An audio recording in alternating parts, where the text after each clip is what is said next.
අද අපි ඇවිල්ලා ඉන්නේ අම්පාරේ.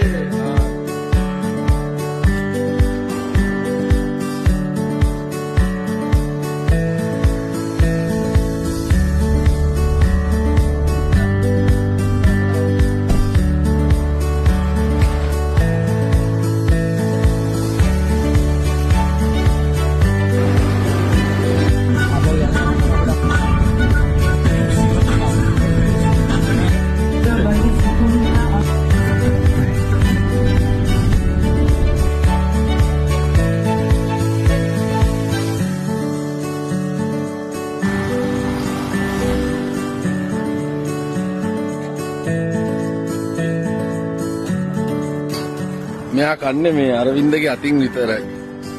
අර එයා අතින් කවන්නේ.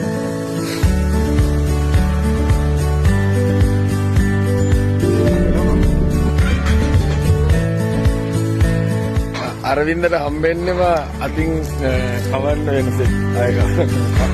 ටිකේ බව්වා. කොහොම මෙහෙ බලන්න එන්න. ඔයාලට කියන්නේ. හැප්පිලා පොඩි කාලේ ආබාධිත වෙලා ඉතින් මේගොල්ලෝ යාව පාරට දාලා යන්නේ නැතුව මේම බලා ගන්නවා. මොකද්ද යාගේ නම? සීබා? සීබා?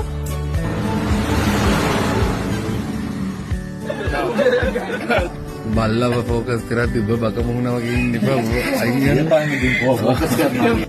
අපි අම්පාරේ යද්දි මේ කඩේ තමයි තේ බොන්න නැවැත්තුවේ. ඉතින් ඒ කඩේ හරිම හොඳ ඇන්ටි කෙනෙක් ඉන්නවා. යා මේ පාරේ ඇක්සිඩන්ට් වුණ මේ ඉන්නේ ඇන්ටි.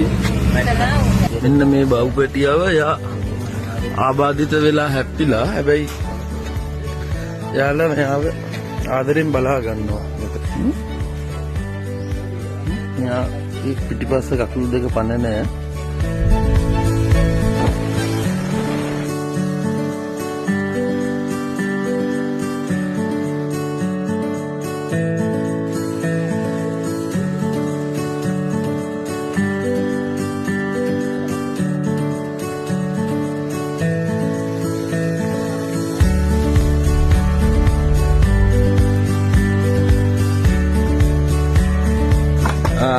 මේ තමයි අපිට අද රැට නිදා ගන්න හම්බෙලා තියෙන තැන.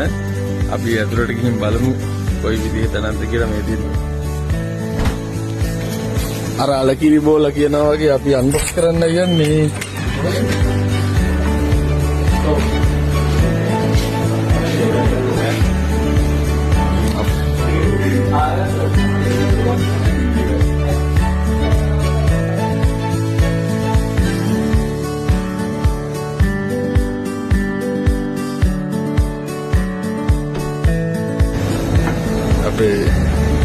Vlog eකට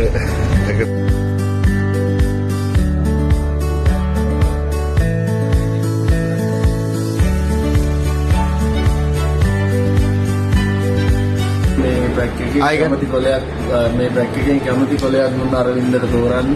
එයා කැමති එක තේරුවා. ඊට පස්සේ වෙන මැජික් අය වගේ මෙතනින් තියන්න අතනින් තියන්න මම අනන්නේ ගුරතල් නෑ. එළින්ම බ්‍රැක් එක යාගේ අතට දෙන්නේ. ඊළඟ යා කැමති තැනකින් තියලා කොලේ අනන්න යා කල්පනා කරනවා පොඩ්ඩක් ඉන්න. ඉන්න ඔබතෝ බෝඩික ප්‍රශ්න ඉන්නේ කොහොමද මේ කරන්නේ කියලා. ඕකට ඇත්තටම තියෙන්න ඕනේ සවිඥානික මෙව්ව එක. ඔව්. මට පොඩ්ඩක් ඒක රිකවුන්ට් තේරුණා ඉතින්. හරි කරන්නේ. අර ඉන්දර වැඩේ තේරලා ඉන්න ඕනේ. හරිද? අමුදාම අනිත් ඇයිනේ ගොඩවල් තුනක් වෙන් කරන්න කියන්නේ. ඔව්. අද මම ගොඩවල් තුනක් වෙන් කරනවා. මේ විදිහට වෙන් කරලා දිශාන් දන්නවනේ කාඩ් එකේ. ඔව්. දිශාන් හිතන්නේ මේ ගොඩේ තියෙන මේ ගොඩේ තියෙන මේ ගොඩේ තියෙන. ආයි දැන් මොන ගොඩේද කියලා.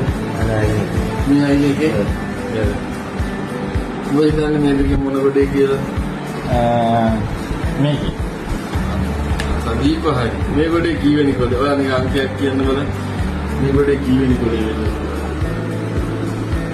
සදීප කියනවා අර දෙන්නේ. පළවෙනි කොලේ අන්තිම කොලේ දෙක වගේ නිකන්. දෙවෙනි කොලේ. කොහොමද? ගෙස් කරලා කියන්නේ. දෙවෙනි කොලේ. කොයි පැත්තෙන් ගත්තත් දෙක වෙන්නේ.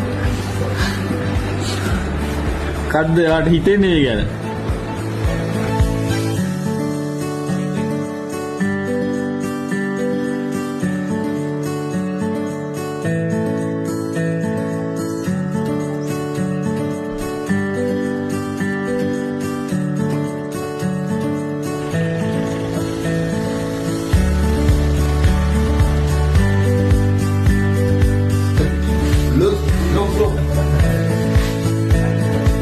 කවුද ෂෙහන්ගේ සන්ග්ලාස් එක ගත්තේ?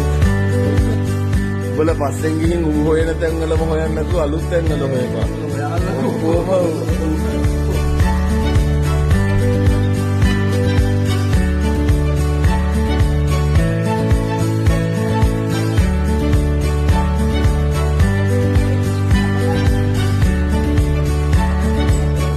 අපි ඉන්නේ අම්පාර ගුවන් හමුදා කඳවුරේ. අතින් අද අපි වන්දනා කරන වැඩසටහන කරන්නේ අම්පාරේ. ඉතින් මේ බව්වෝ ටික අල්ලන් එනකන් අපේ ડોක්ටර් ඉන්නවා මග බලාගෙන වැඩේ පටන් ගන්න.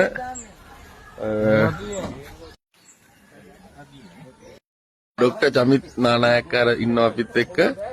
දැන් අපි කියන්නේ මේ යුද හමුදා කඳවුරු වල මෙහෙම ප්‍රෝග්‍රෑම් කරන එකේ වැදගත්කම කියන්නේ දැන් මේවාර අන්ඔෆිෂියල් ෂෙල්ටර්ස් වගේනේ. සත්තුන්ට ලොකු භූමි ප්‍රමාණයක් තියෙනවා. සත්තු 100ක් 200ක් ඉන්නවා. මේ කියන්නේ සත්තු කියන්නේ බව්වෝ.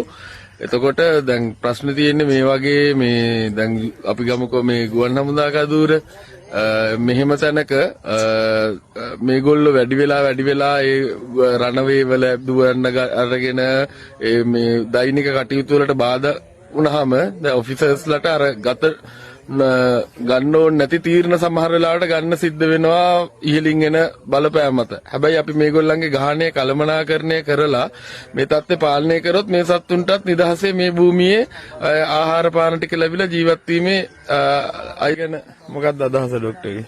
ඇත්තට මේක මේ හොඳම තැනක් අපි විශේෂයෙන්ම ලංකාවේ හමුදා කඳවුරු වලට අපිට පුළුවන් නම් මොකද මේ මිනිස් ගොඩක් අනුකම්පාවයි සතුන් ගැන බලා ගන්නවා.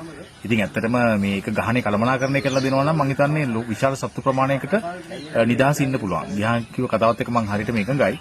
ගොඩාක් වැඩි වුණොත් එහෙම යාට ඒ සත්තු අයින් කරන්න හරි වෙන ඒවට යන්න වෙනවා. ඉතින් ඒක හොඳම ක්‍රමයක් මේ ඒක මේ සත්ව ගහණය කළමනාකරණය කරලා ඒක ඒ පොපියුලේෂන් එක මේන්ටේන් කරන්න පුළුවන් නම් මොකද ගොඩක් රණවිරුවන් මේ සත්තුන්ට ආදරේ. ඒගොල්ලෝ කෑම දෙනවා, බෙහෙත් කරනවා, බලා ගන්නවා, මේ හැමදේම කරනවා. හැබැයි යාලට කරන්න පුළුවන් සීමාවක් තියෙනවනේ. ඒක අනික මේ සතුන්ගේ ආහාර පිළිබඳ ගැටලුවකුත් නෑ. මම හිතන්නේ විශාල හමුදා බටක ප්‍රමාණයක් ඉන්න නිසා ෆුඩ් වේස්ට්. දැන් මේ භූමිය ගත්තොත් අක්කර 2500කට වැඩි ඉඩකඩ තියෙන භූමියක්. එතකොට නිදහස ඒගොල්ලන්ට ඉන්න උපරිම නිදහස තියෙනවා. එකම දේ සුනකෙක් මාස දෙකෙන් දෙකට මේ විදිහට පැටව දාලා ගහනේ වැඩි වෙන්න ගත්තොත් මෙතන රණවේ එකක් තියෙනවා, පැරෂුට් මේ යනවා, ඊට පස්සේ ওই චොපර් එනවා. ඒ දේවල් වලට බාධා වෙන්න ගත්තොත් මේගොල්ලන්ට මේ සත්තුන් ඉවත් කරන්න හරි වෙන තීරණයකට හරි යන්න වෙනවා. ඉතින් එහෙම නොවෙන්න තමයි අපි වැඩිහත් වෙලා මේ වගේ වැඩසටහන් සිද්ධ කරන්නේ සත්තුන්ගේ ජීවත් වීමේ අයිතිය තහවුරු කරගන්න. මම හිතන්නේ අපි මේ එයාර් ෆෝස් කැම්ප් වල කරන මම හිතන්නේ තුන්වෙනි එයාර් ෆෝස් කැම්ප් එකේ මේ වැඩසටහන කරන්නේ. ඉතින් විශේෂයෙන්ම දැන් අනික් කඳුරට වැඩි අර්බුදයක් තියෙනවා එයාර් ෆෝස් කැම්ප් එකක. මොකද රණවේ එකක් තියෙන හින්දා. ඉතින් ඒ නිසා මේ වගේ වැඩසටහන් ඉතාම වැදගත් මේ වගේ කැම්ප් වල කරන එක. හරි. thank you doctor.